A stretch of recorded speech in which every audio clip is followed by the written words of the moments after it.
एक बार वापिस देखिए, केवल इन पूर्वोत्तर के 7 राज्यों को। पूर्वोत्तर में सबसे बड़ी बहन कौन सी थी? असम। सबसे बड़ी बहन कौन सी है?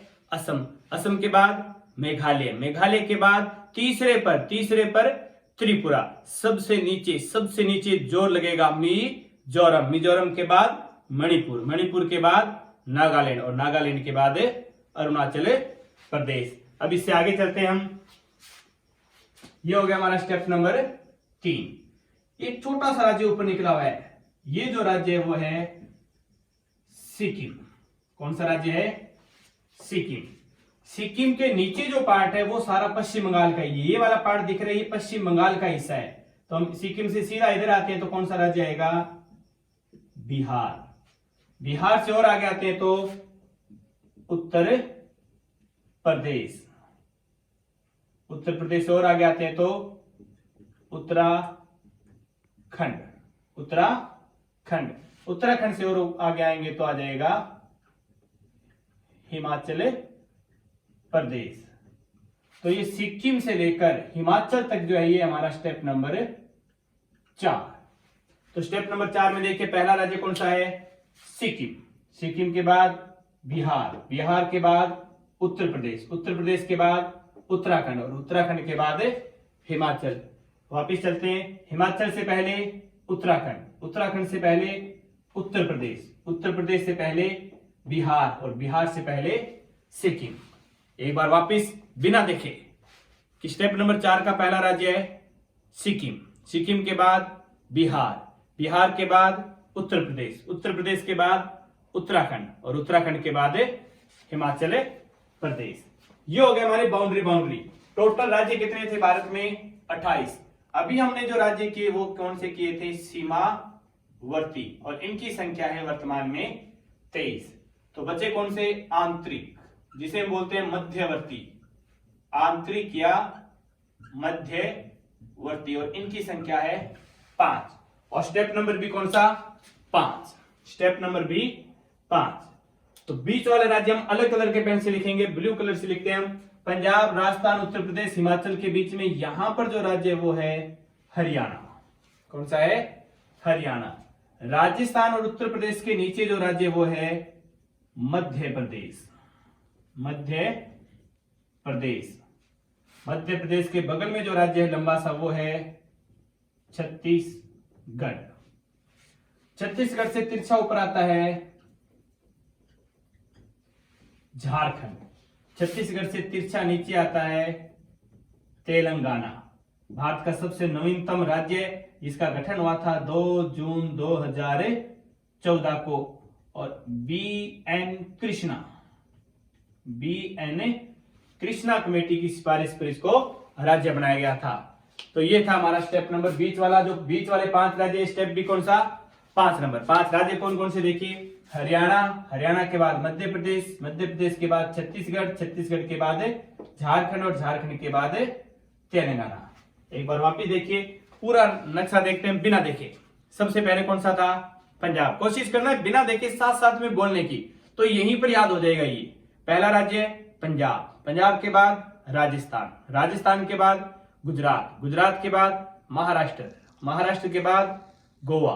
गोवा के बाद कर्नाटक। कर्नाटक के बाद केरल। केरल के बाद तमिलनाडु। तमिलनाडु के बाद आंध्र प्रदेश। आंध्र प्रदेश के बाद ओडिशा। ओडिशा के बाद पश्चिम बंगाल। पश्चिम बंगाल के बाद पूर्वोत्तर की 7 बहनों में सबसे बड़ी बहन है असम। असम के बाद मेघालय। तीसरे पर त्रिपुरा। सबसे नीचे मिजोरम। मिजोरम के बाद मणिपुर। मणिपुर के बाद नागालैंड। नागालैंड के बाद अरुणाचल।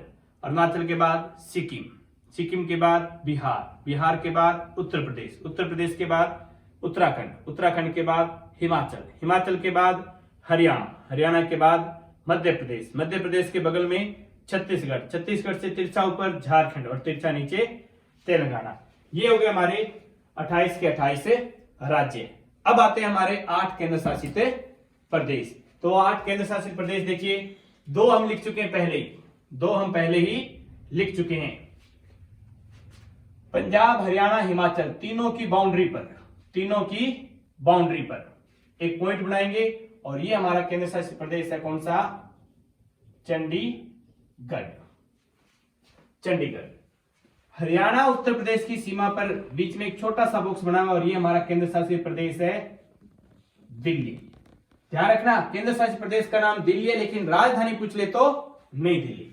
कितने हो गए? 4। गुजरात और महाराष्ट्र की सीमा पर एक बॉक्स बना हुआ है, इससे ऊपर एक छोटा सा पॉइंट यहां पर बिल्कुल तट रेखा पर है जिसका नाम है दमन। एक इधर दूर समुद्र में जिसका नाम है दीव, और एक इन दोनों की सीमा पर है जिसका नाम है दादरा नगर हवेली। वर्तमान में ये तीनों एक ही है। पहले 2 केंद्र शासित प्रदेश होते थे, दमन दीव अलग होता था और दादरा नगर हवेली अलग, लेकिन वर्तमान में 26 जनवरी 2020 को इन दोनों को मिला दिया और एक ही कर दिया। पहले 2 केंद्र शासित प्रदेश होते थे, दमन दीव अलग था और दादरा नगर हवेली अलग, लेकिन वर्तमान में 26 जनवरी 2020 को इनको मिलाकर क्या कर दिया? एक ही कर दिया। इससे नीचे देखते हैं हम, तमिलनाडु में इस साइड में जो केंद्र शासित प्रदेश है वो है हमारा पुडुचेरी। पुडुचेरी 4 टुकड़ों में, एक पुडुचेरी, एक इससे नीचे ही है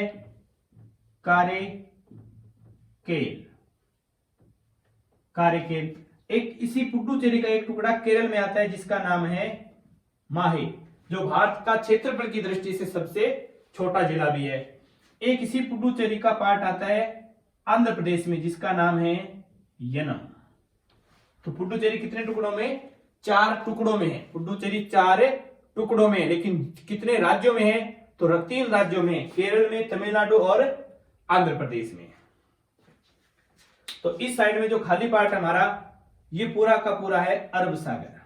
कौन सा सागर है? अरब सागर। अरब सागर में जो द्वीप दिख रहे हैं, ये जो द्वीप दिख रहे हैं, ये है लक्षद्वीप समूह है। लक्षद्वीप समूह है। और इधर वाला जो खाली पार्ट है वो पूरा का पूरा है बंगाल की खाड़ी। बंगाल की खाड़ी। और इस बंगाल की खाड़ी में जो द्वीप दिख रहे हैं वो है अंडमान निकोबार द्वीप समूह है। अंडमान निकोबार द्वीप समूह है। अंडमान निकोबार द्वीप समूह है। तो ये हो गए 8 केंद्र शासित प्रदेश। एक बार वापिस देखिए, सबसे ऊपर लद्दाख, लद्दाख के बाद जम्मू कश्मीर, जम्मू कश्मीर से नीचे आए तो चंडीगढ़, चंडीगढ़ से नीचे आए तो दिल्ली, दिल्ली से नीचे आते हैं तो दमन दीव या दादरा नगर हवेली, दमन दीव या दादरा नगर हवेली से नीचे आते हैं तो पुडुचेरी, पुडुचेरी से नीचे आते हैं तो लक्षद्वीप, और लक्षद्वीप से नीचे आते हैं तो सबसे नीचे आता है अंडमान निकोबार द्वीप समूह। तो ये 8 केंद्र शासित प्रदेश और 28 राज्य हो गए। तो ये हो जाता है हमारा भारत का नक्शा। तो साथियों, उम्मीद करता हूं आपको वीडियो पसंद आया होगा। अगर आपको वीडियो पसंद आया है तो इसको ज्यादा से ज्यादा लाइक और शेयर कीजिए। प्रत्येक पूरे देश के बच्चे बच्चे तक ये वीडियो पहुंचना चाहिए, ताकि प्रत्येक बच्चे को भी हमारे देश का नक्शा याद हो। देश का नक्शा याद होना बहुत जरूरी है। हम भारतवासी हैं तो हमें भारत का नक्शा याद होना जरूरी है। धन्यवाद साथियों, जय हिंद। वीडियो को ज्यादा से ज्यादा लाइक और शेयर कीजिए और कमेंट करना ना भूलें। धन्यवाद साथियों।